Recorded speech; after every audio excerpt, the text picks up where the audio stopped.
Зад у нас плосковат. Есть даже у них там дядька один в линейке. И знаете, что обидно вот с этой аркой? L-двигатели, либо M-двигатели, Wabra или Jabra, не знаю я как. Она здесь всего одна. Ребята, а как вы обычно клеите наклейки? Мне кажется, очень классно. У меня эта модель останется однозначно на полке. И из игры GTA, то есть их можно реально высаживать в разные позы там. Вот, еще раз скажу, это не хейт.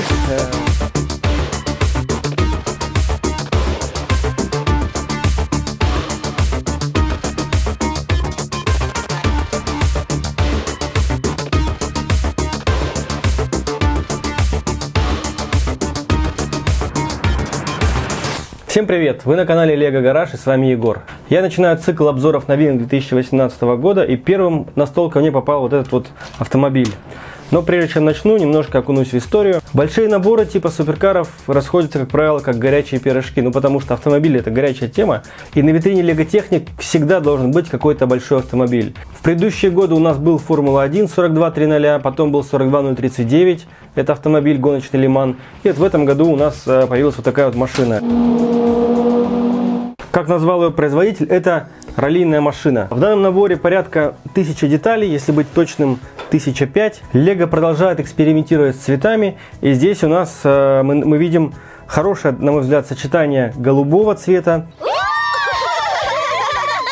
а точнее Dark Azure, и белого с красным цветов. Такой цвет мы ранее встречали на грузовике флагмане прошлого года 42070. Там мне он не очень понравился, но здесь уже другое дело. Автомобиль представляет из себя двухдверный хэтчбэк. Линейный автомобиль сделан на базе гражданского хэтчбэка. Как я сказал, две двери здесь есть, открывающийся капот. Мотор расположен сзади, то есть здесь среднемоторная компоновка. Привод на задние колеса, ну есть рулевая система. Из дополнительных элементов это каркас, такой гоночный красный каркас встроенный. Спереди есть дополнительное освещение, такой низкий аэродинамический обвес как спереди, так и сзади. Все, пороги, ну и спойлер, собственно говоря.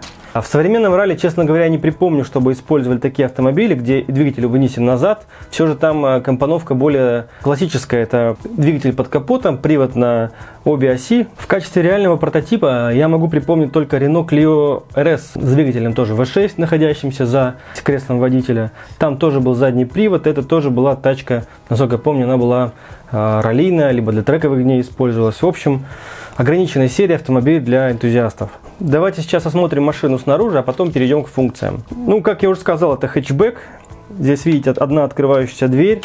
Наклейки присутствуют по всему кузову автомобиля, причем спонсоры те же, которых они использовали на предыдущих наборах предыдущих лет. Это и фильтры Airflow, и резина, и диски, грипп и так далее.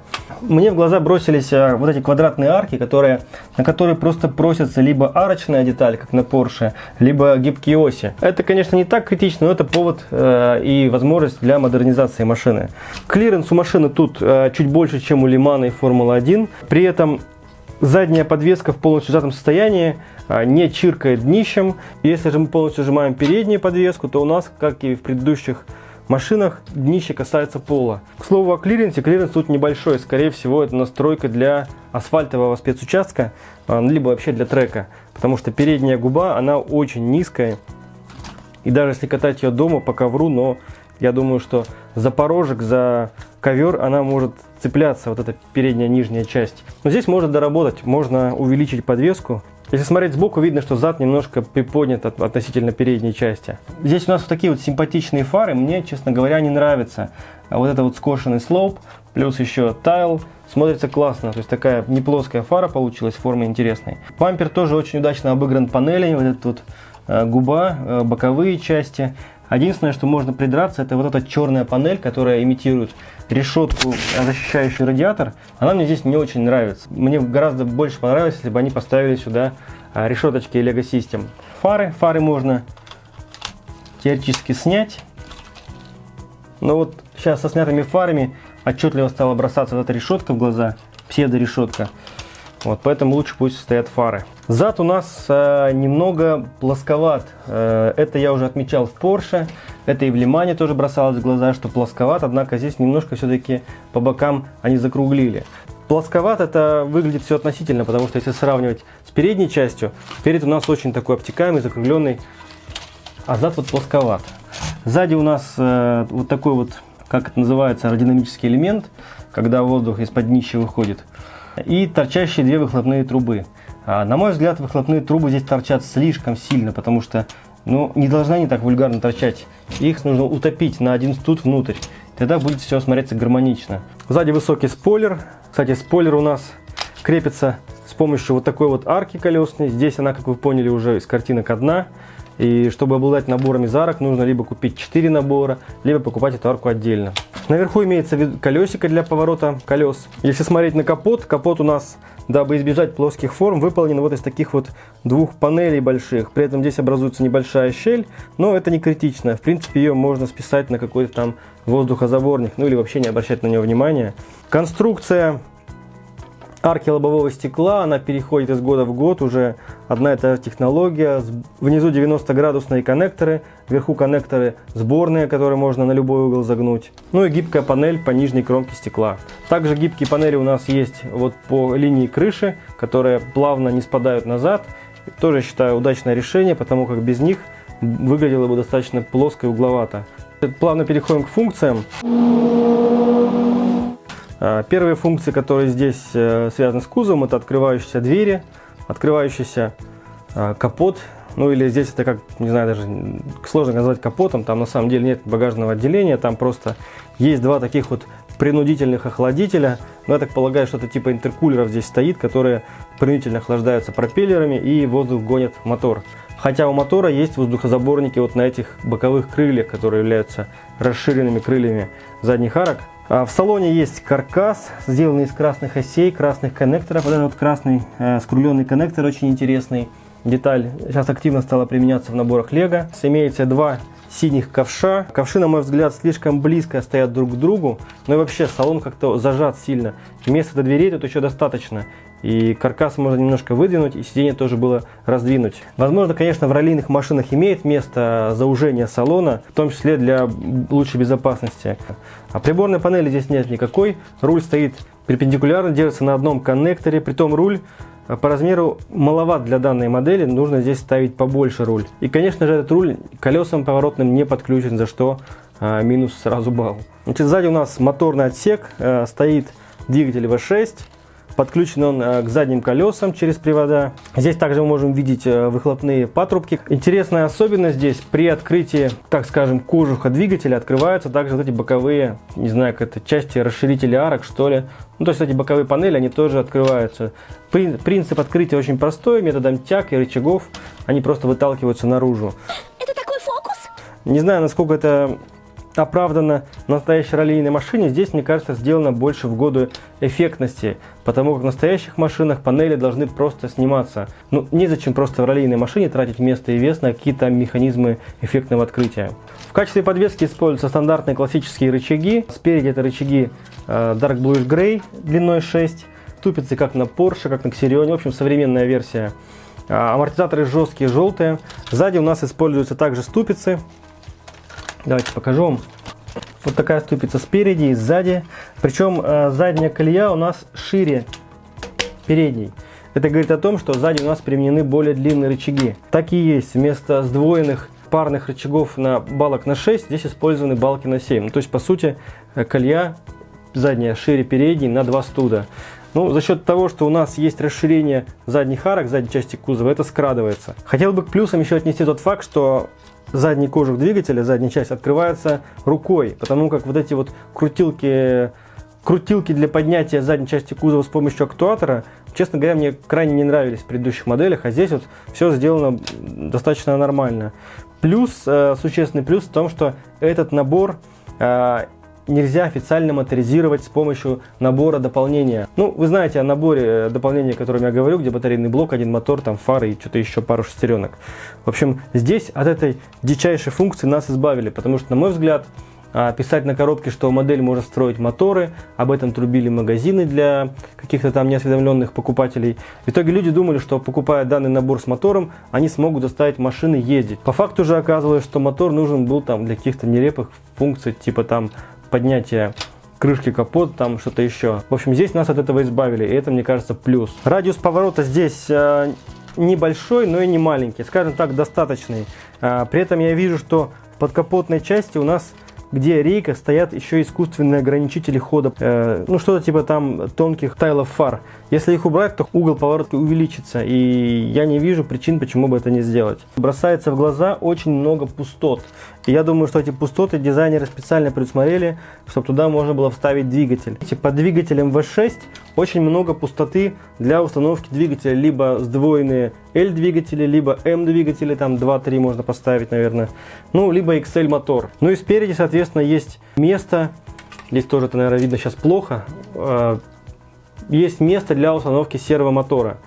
Ну и для блока питания место тут тоже найти не проблема. Здесь даже доп. Детали не понадобится. Если вы покупаете какие-то моторы или берете их из других наборов, то просто используя имеющиеся детали, можно эти моторы туда вмонтировать. В общем, как кандидат на моторизацию, хорошая модель. Еще раз все функции прям покажу. Вот она ездит, работает поршневой мотор, капот, двери, багажник. В общем-то все. И подвеска.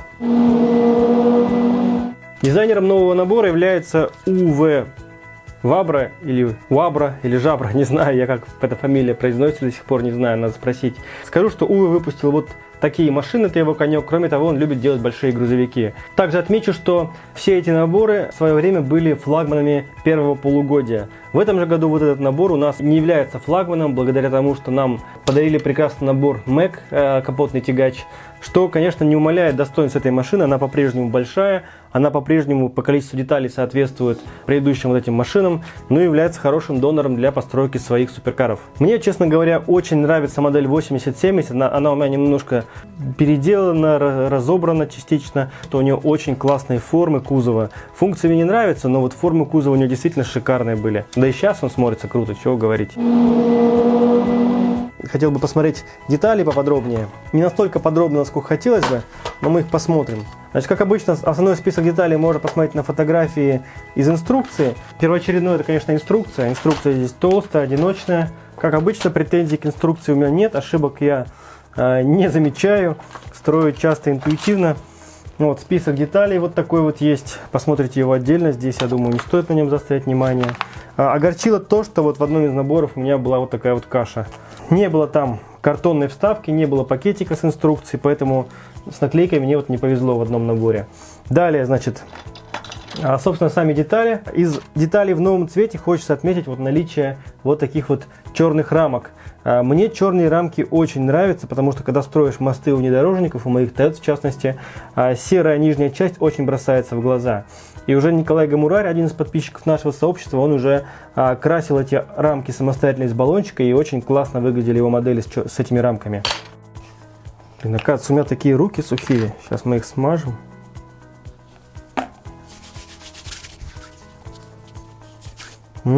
Сейчас, мне кажется, более презентабельно, да? Здесь могла быть реклама косметики.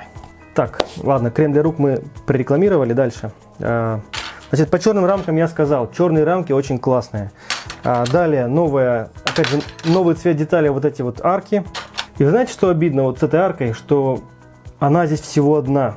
Это такой фокус? Даже хотя бы 2 сделали. Я уж не говорю про 4, но одна всего. Странно, что они вдруг так себя повели. Чтобы купить такие арки, нужно либо 4 набора купить, либо покупать по отдельности. Вот, смотрите, мне кажется, вот здесь эта арка была бы очень уместна. Очень уместно. Да?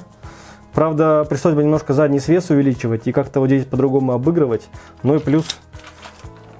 Да нет, больше проблем-то бы не было, вот.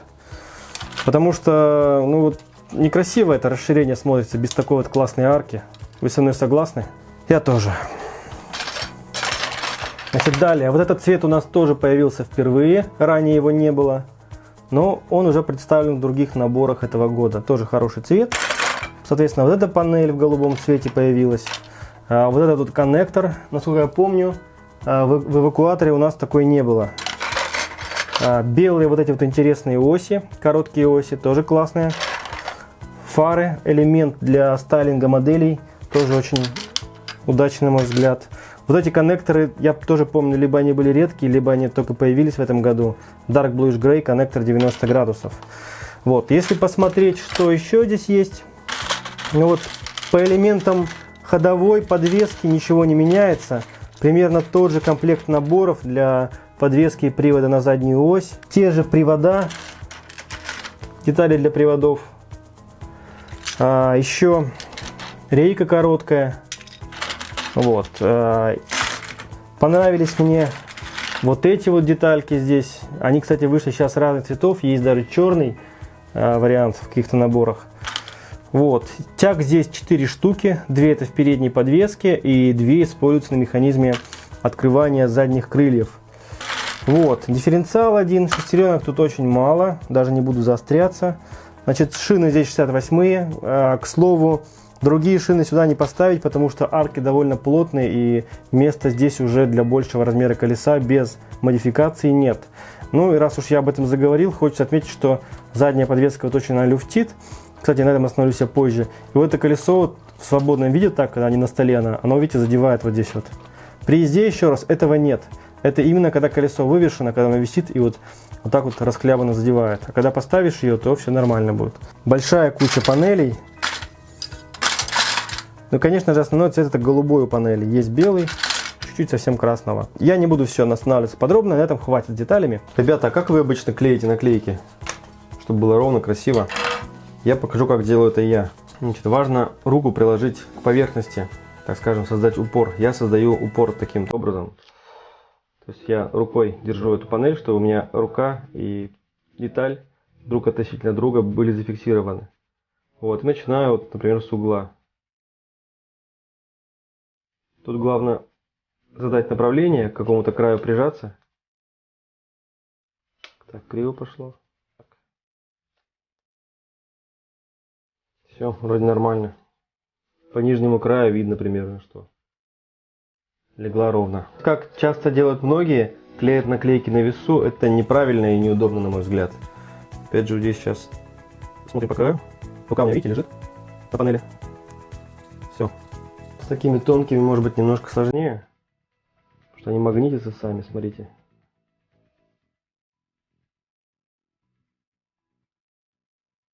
Так, вот вроде бы пошло.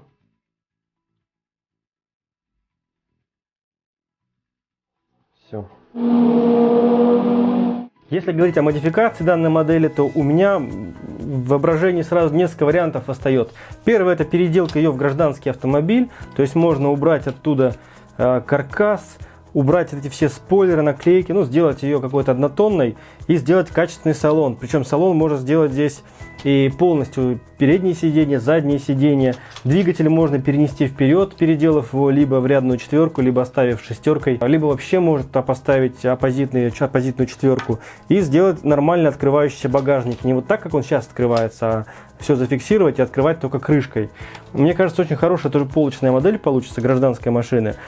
Можно пойти по пути корчевания, это можно занять еще более подвеску, какие-то дрифтовые элементы поставить, убрать вот эти вот фонари дополнительного освещения, сделать сюда выносной какой-то интеркулер, не знаю, в салоне там детализировать приборную панель и так далее. Чего, например, нельзя сделать с предыдущими моделями Лиман или Формула-1, где, ну, гражданскую Формулу-1 или Лиман вы где видели?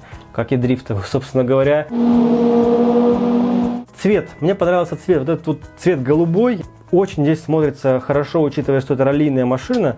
Ну, не режет он так глаз, как в том же Лимане, где нам предложили этот ярко-зеленый, который в дальнейшем на него просто забили. Учитывая, что еще вышел в прошлом году флагман 42070, совместив с флагманом, мне кажется, будет хорошая база по деталям для постройки подобного цвета машин.